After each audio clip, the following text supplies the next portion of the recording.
Cooking making time here in Kuma's kitchen. These are double ginger oatmeal chocolate chip cookies. And what a flavor combination that is. It's fantastic. These are still a little bit warm from the oven. Oh yeah, you got that chocolate in there and then a bit of ginger, candied ginger in here. Oh, you really got to make these. So let's go in the kitchen right now and make a batch.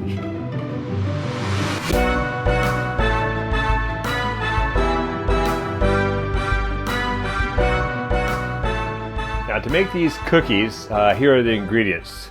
Across the back, I've got the fillers, the ingredients that be added in last. And first of all, here is dark chocolate. And I'm just taking chocolate bars, dark chocolate bars. Any type of dark chocolate's fine. 230 grams or 8 ounces, and broken into pieces like about that big.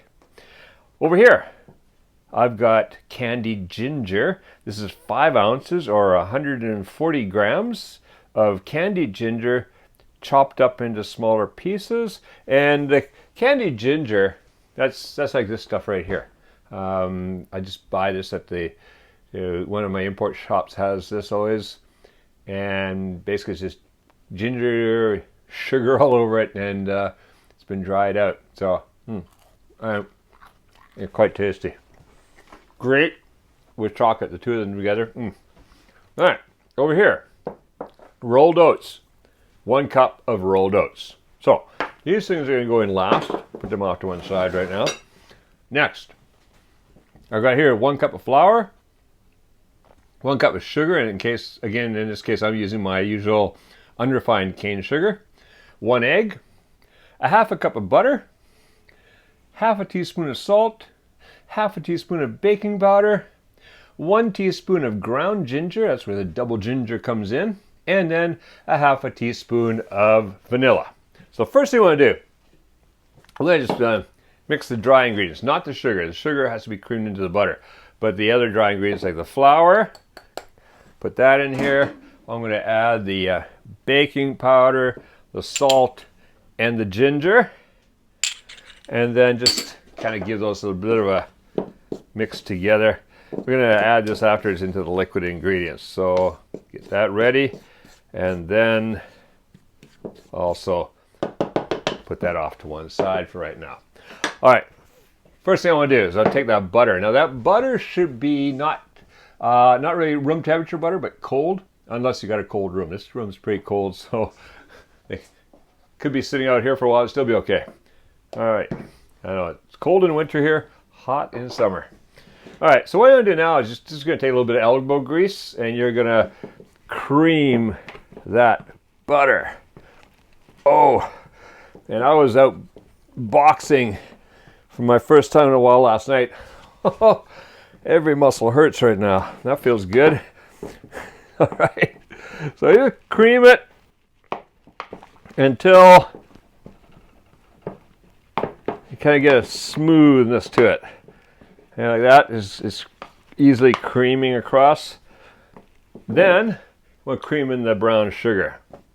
Now you can do a little bit at a time. It's easier, or just toss it all in there. And start creaming that sugar into the chocolate. Now, into the butter. This is important for cookies because what it does, it's because we're using cold butter, the sugar actually tears little pockets, little holes in the butter. And this is one of the things that adds to the texture of your cookies. So this is an important step. And it does take a little bit of work, but it's well worth it in the kind of cookies that you get, the texture of your cookies.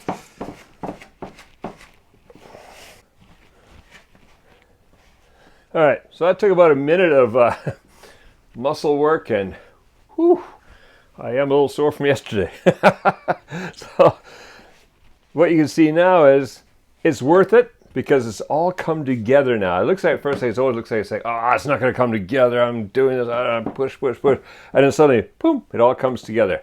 So that is perfect right there. What I want to do now is we're going to add in that egg. Put that in there.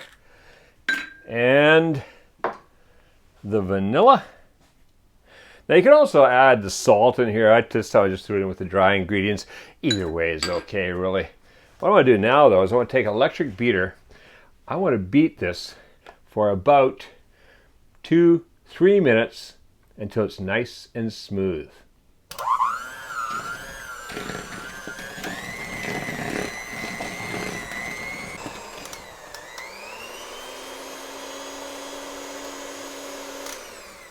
All right, that's nice and smooth now. Now I'm just going to do is put this off to one side here, and let's get what's left off the beaters here. All right, then, a little bit there. It's quite good already. What I do now is take that flour mixture, add that in. So just going to be cutting through a bit at first to get it in there. Again, that elbow grease comes in. Oh, this is a little easier than creaming the butter.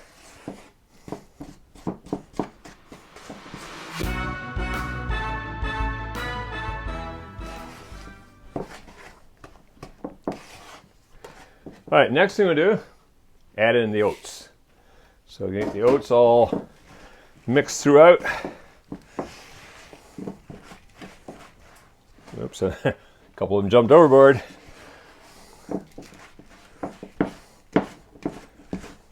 Now, so it was this back at my house.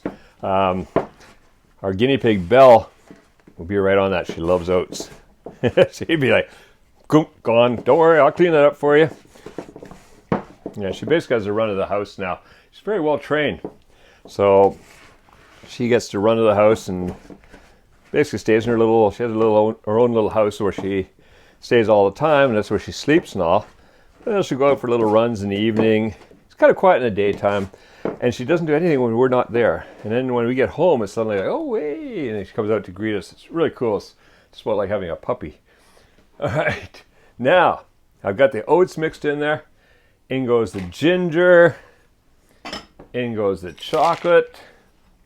And again, what I'm going to do now is just mix and mix until I can get this all incorporated into there. And it takes a bit of work because there's a lot of chocolate, there's a lot of ginger, but it's well worth the extra effort to get it into your cookies because it makes for fantastic cookies. Oh, that's looking pretty good. All worked into the batter, the cookie batter. So what I do now is I'm going to use this spoon here to get myself the right amount of batter. Let's just get this guy out of the way.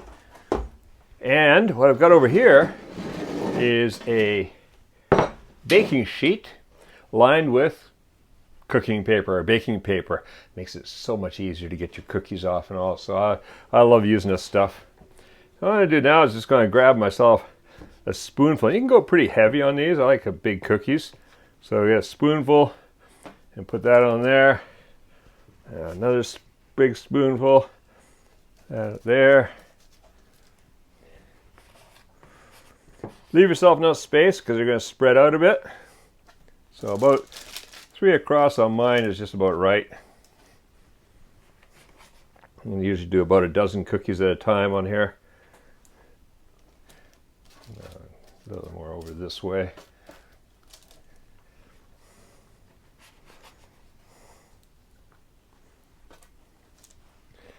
I think they're getting bigger as I go along. Calm down. Too big and they're going to spread all over top of each other.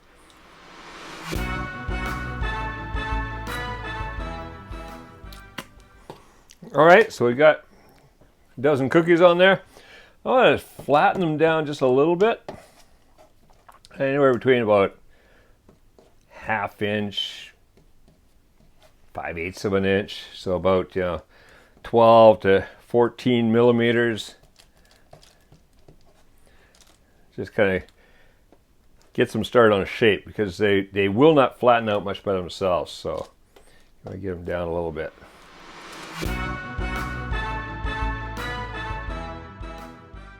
All right, so these guys are going to go in the oven over there at 350 degrees Fahrenheit or 180 degrees Celsius for about 11 to 12 minutes. And then you bring them out here, throw them on a cooling rack. All right, see you back in about 11 or 12.